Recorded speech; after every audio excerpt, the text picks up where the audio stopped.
Temat et le Gaïk, Yorana. Yorana. Merci d'avoir accepté notre invitation ce soir. Alors, tout d'abord, nos félicitations pour cette victoire. Mais d'abord, un mot peut-être sur les événements exceptionnels qui touchent la commune de Teahupo.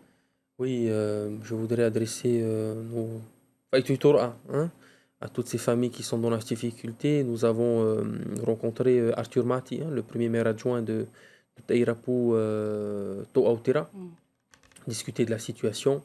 Le plus important, c'est que les familles soient en sécurité, en partenariat avec les différentes communes qui ont apporté leur soutien humain et logistique, mais aussi avec l'État pour que les événements puissent se dérouler jusqu'à demain et qu'on puisse sécuriser les familles.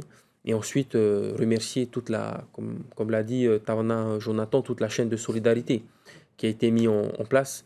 Donc c'est après les événements, il faut arriver en soutien à toutes ces familles qui ont perdu beaucoup.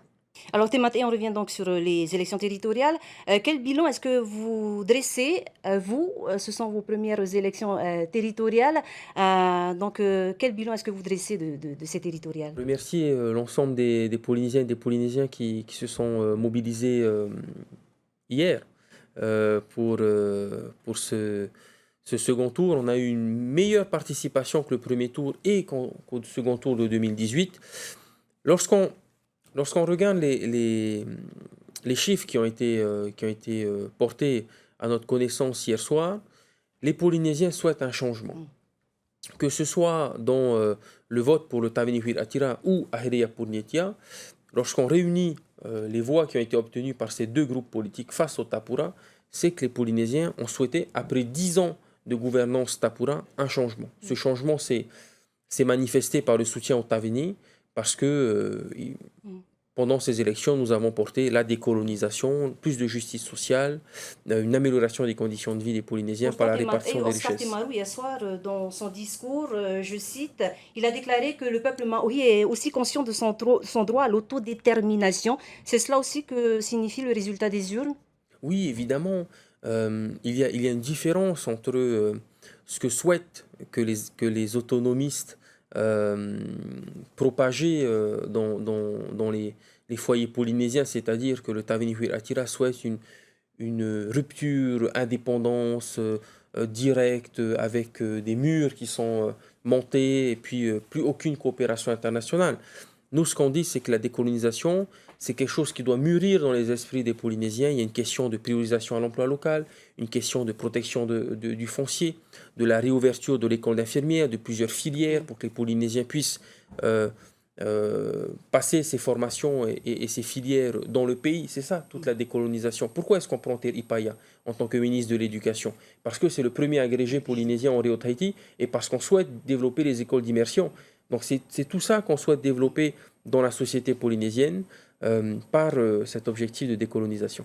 On l'a entendu, Oscar Temaru, juste avant, dans le reportage qui est passé juste avant, il disait, il s'est félicité aussi de pouvoir partir en octobre prochain à l'ONU, avec cet argument de poids qu'est votre victoire pour faire avancer le processus d'autodétermination de la Polynésie.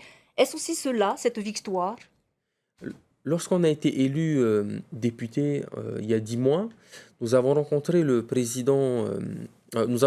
ministre Gérald Damanin et Jean-François Carenco sur l'avenir institutionnel de la Polynésie. Qu'on soit autonomiste, soit indépendantiste, on l'a vu dans plusieurs partis politiques autonomistes, ils souhaitent une révision du statut d'autonomie. Nous, on souhaite aller vraiment plus loin, dans un cadre de décolonisation. Et nous ont dit on est prêt si aux élections territoriales, le vœu des Polynésiens se manifestait. Aujourd'hui, il y a par exemple une chose importante qu'on souhaite mettre dans le marbre de ce nouveau statut de la Polynésie, c'est la citoyenneté maori. Parce que c'est une volonté, on l'a vu même dans le programme de Aherea Purnietia, cette volonté de mettre en place un statut de citoyenneté polynésienne. Donc c'est des choses comme ça, dans le mouvement de décolonisation, qu'on est capable de fédérer au-delà du mouvement indépendantiste. Temat et Lugaïka, on revient donc avec vous. C'est donc pas ce soir qu'on en saura plus sur la composition du gouvernement de Moïté Broderson, mais d'ores et déjà, il a annoncé que parmi ses premières mesures, il compte mettre en place la baisse du train de vie du gouvernement. Ça se traduirait comment concrètement? Alors oui, c'est vrai qu'on a prévu une formation des nouveaux élus. Il faut savoir que Tavenir Attira, on ne les a pas cooptés, hein, ils ont candidaté dès le mois de décembre, janvier, donc ils savaient à quoi ils s'y attendaient. Et donc, ce complément de formation, c'est aussi pour structurer, comme vous le savez, le 11 mai prochain, il va y avoir le renouvellement, pas que du président de l'Assemblée, mais aussi du groupe des différentes commissions à l'Assemblée, de la présidence, c'est-à-dire avec les vice-présidents. Anthony Géros va siéger au Perchois, sera le président de l'Assemblée, ça c'est confirmé? C'est ce que nous souhaitons, hein, que M. Anthony Géros soit le président de l'Assemblée pendant ces 5 prochaines années. Et il a accepté d'endosser ce rôle. Donc, les dépenses budgétaires, notamment dans les ministères, doivent être revues. Aussi dans les cabinets ministériels, je me suis exprimé à plusieurs reprises sur les rémunérations un peu trop élevées. En ce qui concerne les primes qui sont octroyées à certains membres de cabinets ministériels, je pense qu'on est capable de faire venir des personnes compétentes dans des cabinets sans forcément avoir des rémunérations aussi aberrantes lorsqu'on est en période de crise, d'inflation et quand on demande aux Polynésiens de faire des efforts. Une stratégie pour faire des économies qui pourrait être appliquée aussi à l'Assemblée de Polynésie? Oui, de toute façon, on est dans une période de récession économique, on est dans une période mondiale où il y a des difficultés inflationnistes.